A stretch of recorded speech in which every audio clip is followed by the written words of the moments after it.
통계청 자료에 의하면 우리나라 65세 이상의 노인 인구가 2020년에는 815만 명, 2050년에는 1900만 명까지 증가할 것이라고 나와 있고, 고령인구 구성비는 작년 2022년 기준 17.5%라고 합니다.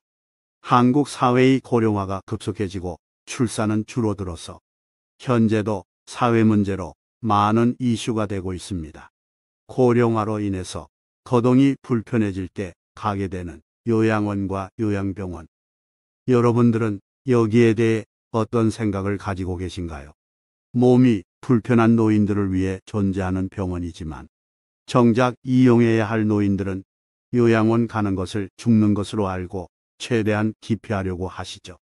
뉴스에서 요양원에 대한 각종 사건, 사고들이 나오는 것을 보면 사실 그렇게 생각하실 만도 합니다. 요양원 들어갈 때 정신은 좀 안 좋으셔도 몸은 멀쩡하였는데 한 달 뒤 방문해 보니 성한 몸마저 폭력과 학대로 엉망이 되고 정신도 더 안 좋아진 경우도 있고, 장시간 누워서 지낸 노인이 음식물에 기도가 막혀 어이없게 질식사하신 경우, 몸에 욕창이 도져서 사망하신 경우, 요양원의 강압적인 분위기와 숨막히는 환경으로 인해 심신이 망가진 경우, 여러 가지 무서운 뉴스가 나와서 가기가 꺼려집니다. 한편으로는 이런 사례가 부풀려져서 묵묵히 최선을 다해 일해주시는 요양원 종사자들을 향해 의심의 눈초리로 바라보는 사회의 이목이 안타깝기도 합니다. 요양원, 요양병원 종사자의 입장에서 생각하면 어떨까요? 일단 요양원에서 요양보호사 1명당 7에서 8명의 어르신을 맡게 된다고 합니다. 그리고 요양원 오시는 분들은 80% 정도가 치매에 속한다고 하는데, 아무래도 정신이 온전하신 분들보다 그분들의 케어를 하는 게 몇 배는 힘들겠지요. 사실 상상하지 못한 별일들이 다 생긴다고 합니다. 어르신들이 대변 보고 벽에다 묻히기도 하고, 갑자기 정신이 나갔을 땐 욕설을 듣거나 고집 피기도 하고, 목욕을 도와주다가 머리를 잡히거나 발로 차이기도 하고, 이리저리 배회하는 것을 붙잡고 실랑이도 일어나고, 똥기저귀 가는 것은 물론 화장실 청소까지 다 해야 하고, 본인의 잘못이 아님에도 어르신들이 실수로 조금이라도 다치게 되면 어쩌다 한번 방문하는 가족들에게 온갖 의심과 눈초리를 받아야 하고, 난데없는 책임까지 추궁당할 땐 회의감도 밀려온다고 합니다. 최저 C급 수준을 받고 밤에 교대 근무까지 하며 어떻게 그렇게 일을 할 수 있나 싶습니다. 봉사하는 마음이 없으면 견뎌낼 수 있는 환경이 아닐 것이라 생각도 되고요. 하지만 그렇게 힘들게 요양원에서 일하시는 분들에게도 본인은 늙어서 요양원에 올 수 있겠냐고 물어보면 대부분 안 온다고 답하십니다. 왜 그러냐고 물으면 전반적인 시스템이 좀 더 개선되어야 하고, 현재 요양원과 요양병원 체계에서는 제대로 된 케어를 받기가 힘들다고 말씀하십니다. 어떤 요양보호사분은 요양원에서 일을 몇 년 하고 난 뒤 자식들을 불러 모아놓고 내가 만약 치매에 걸려도 요양원에 보낼 생각은 절대로 하지 마라. 난 내가 알아서 할 방법이 있다 라면서 강한 거부감을 드러내기도 하였다고 합니다. 부모님을 요양원에 모셔놓고 방치하다시피 행동하는 경우도 참 많죠. 자식들이 부모를 제대로 보러 오면 다행입니다.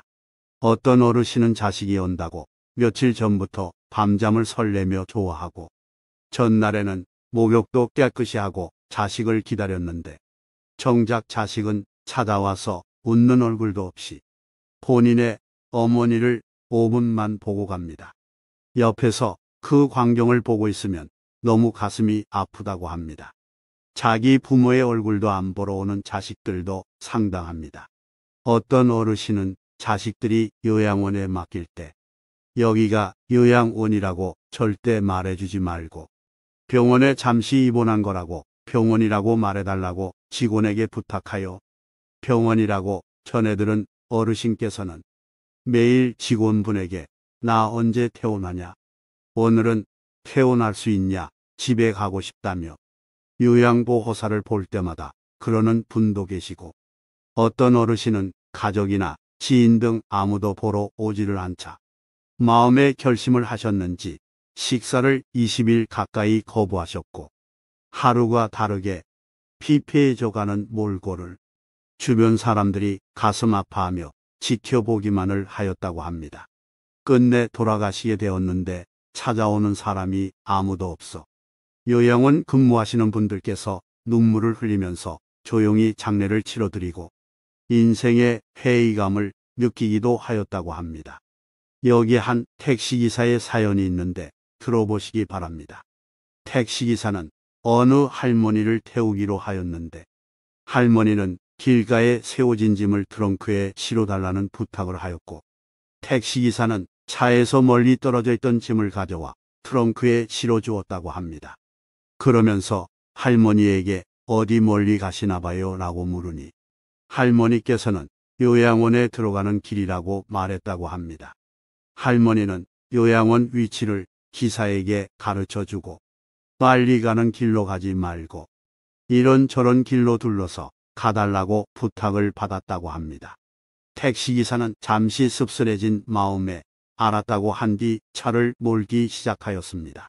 어느 길에 가서는 할머니의 표정이 환해지면서 천천히 가달라고 부탁을 하였고, 여기가 본인이 젊을 때 자식들을 키우던 집 근처라고 말을 하였답니다.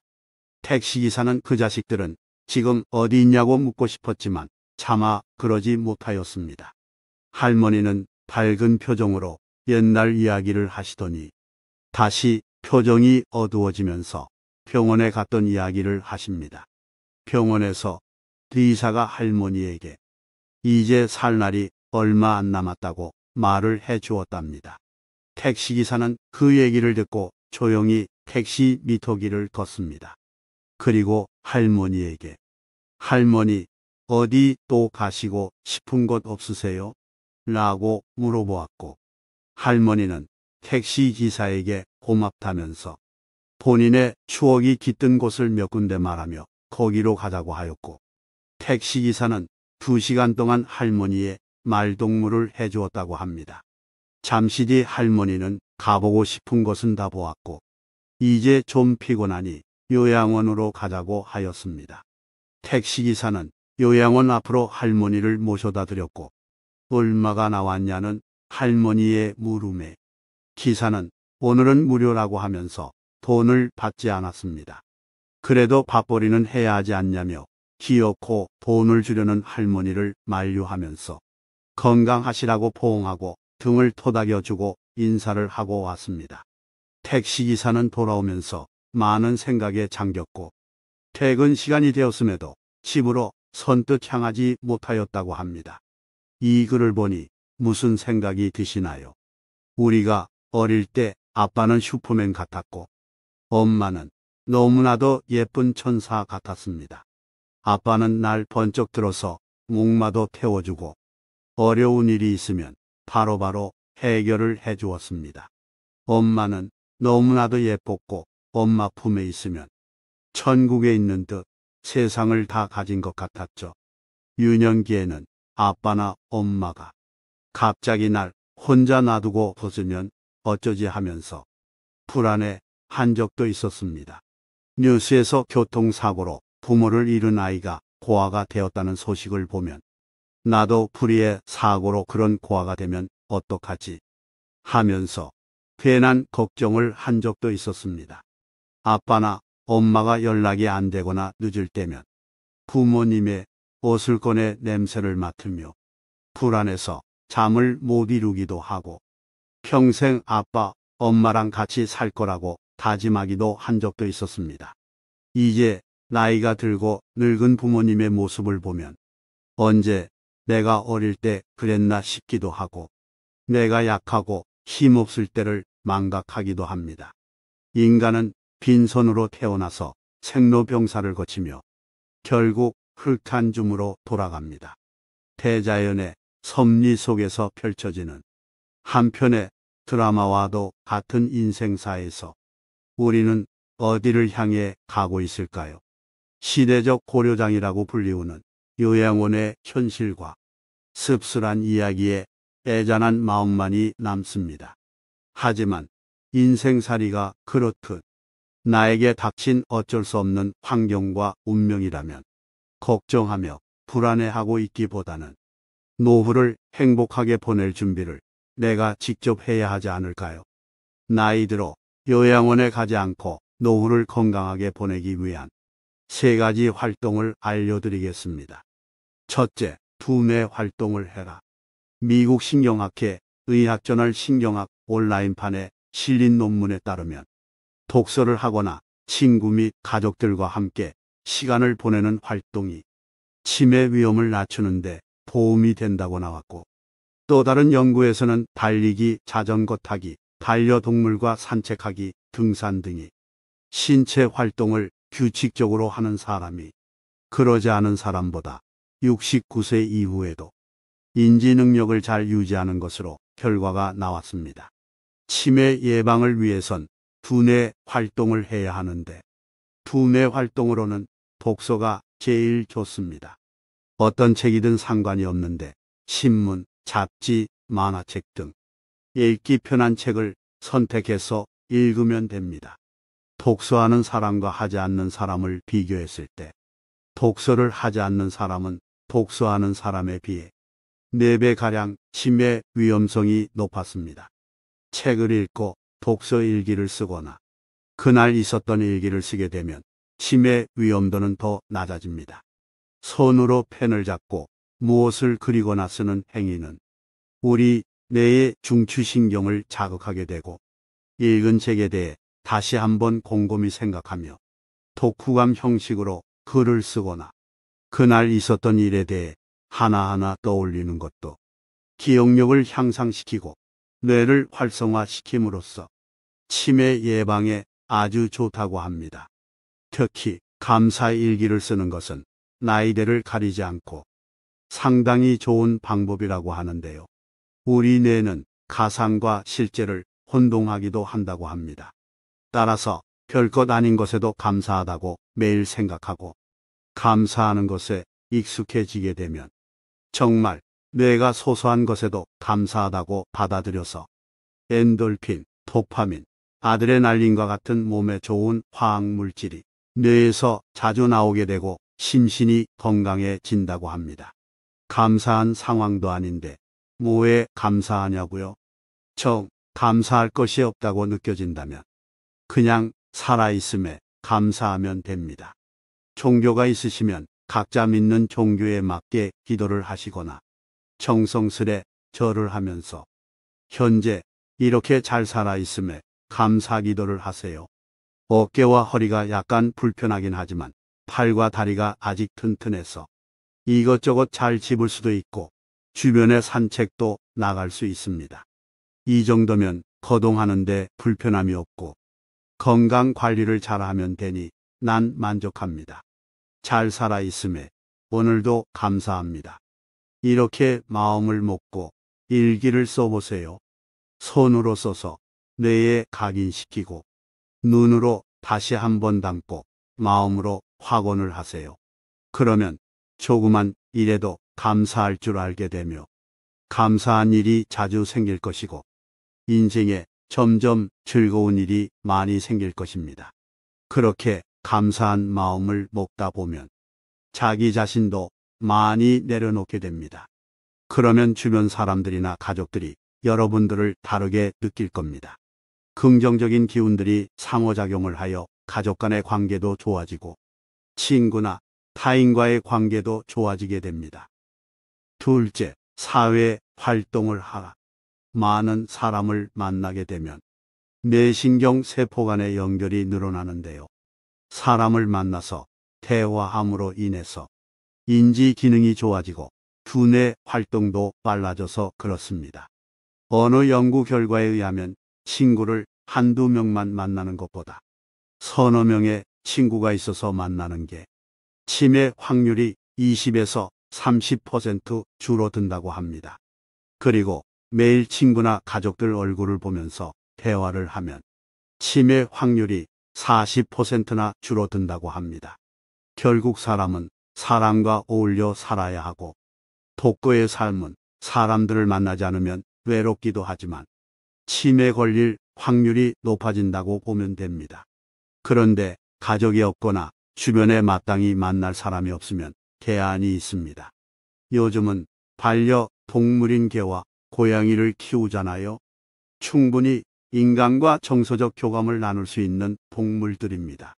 대화가 통하진 않지만 사람의 감정을 파악하는 동물이라서 같이 정서적 교감을 충분히 나눌 수 있고 산책도 할 수 있기 때문에 운동할 때도 친구처럼 좋습니다.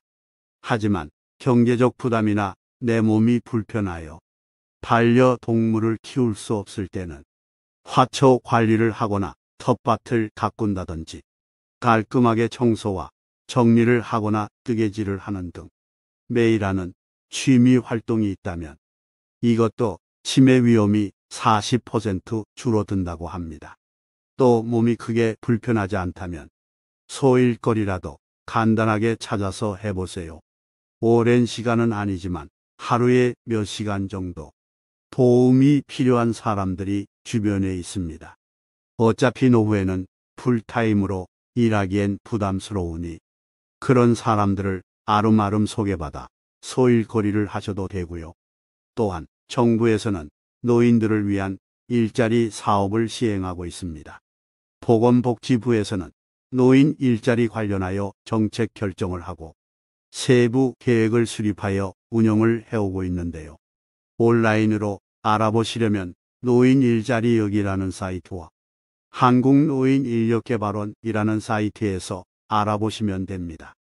각 사이트에 전화번호도 나와 있으니 상담도 받아보시고 여러분들이 속한 지역의 시청, 구청, 동사무소에도 노인들을 위한 일자리와 복지 관련 담당 공무원들이 있으니 전화해서 물어보시면 됩니다. 아니면 마실삼아 직접 방문을 하셔도 좋고요.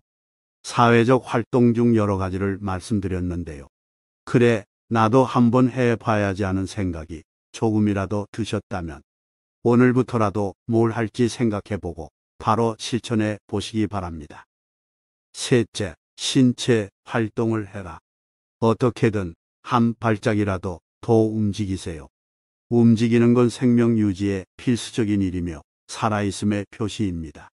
청소나 걸어서 장보기 같은 일상적 움직임도 물론 건강에 좋지만 의식적으로 운동을 해주면 더 좋습니다. 나이가 들면 몸에 힘도 없고 균형 감각도 떨어지기 때문에 잘 넘어지고 다칩니다. 산책을 하거나 계단을 오르거나 앉았다 일어섰다 하는 스쿼트 운동 등은 하체, 특히 허벅지 근육을 탄탄하게 해주므로 몸의 균형을 잡아주고 우리 몸의 면역력을 유지해주며 각종 질환에 걸리지 않게 해줍니다. 좀 더 자주, 좀 더 여러 모양 다양하게 움직여 줄수록 운동기관, 신진대사, 심혈관계에 더 도움을 주게 됩니다. 그 이상으로 자신의 몸에 잘해주고 싶다면 하루 한 번, 잠깐이라도 땀이 나도록 몸을 움직여주세요. 간단하게 조깅을 하든 등산을 하든 수영을 하든 말이죠. 옛날 어른들은 만보기를 차고 다니면서 걸음을 재는 사람도 많았지만 요즘에는 스마트워치나 핸드폰에 만보기의 기능이 다 들어 있습니다. 하루 30분 정도 걷는 것은 일상에서의 여타 걸음 수와 합쳐 대략 7,500보 정도가 된다고 하는데 이 정도 걸어주면 심혈관계 질환 위험이 상당히 저하된다는 것이 최신의 학문적 인식입니다. 난 하루에 10,000보는 좀 힘드니까 8,000 걸음 이상은 걸어야겠다 하면서 목표를 정하고 하루를 마무리할 때 그날 목표 달성 여부를 확인하고 한 주 동안이나 한 달의 데이터를 확인하면 마음이 뿌듯해짐을 느끼실 겁니다. 건강은 알아서 찾아오겠지요. 잘 먹는 것도 물론 신체 활동에 포함됩니다. 나이가 들어 갈수록 혈액이 맑아지는 음식인 신선한 야채와 과일, 식물성 단백질, 오메가3, 지방산이 많은 들깨류를 먹어야 하는 건 기본입니다. 그리고 근육이 수축되고 피부가 쭈글쭈글해지기 쉽기 때문에 매일 근육 이완을 위해서 스트레칭을 하는 게 좋고 물은 자주 마셔주는 게 좋습니다. 이상으로 요양원에 가지 않기 위해 해야 할 3가지 활동에 대해 말씀드렸습니다. 기억나시나요? 다시 한번 정리해 드리겠습니다. 첫째, 두뇌 활동. 둘째, 사회 활동. 셋째, 신체 활동입니다. 본인에게 맞게 잘 적용하여 행복한 노후를 보내시길 바라겠습니다. 영상이 도움이 되셨다면 구독과 좋아요 눌러주시고 알람 설정을 해 놓으시면 뒤이어 올라오는 다음 영상을 바로 보실 수 있습니다. 감사합니다.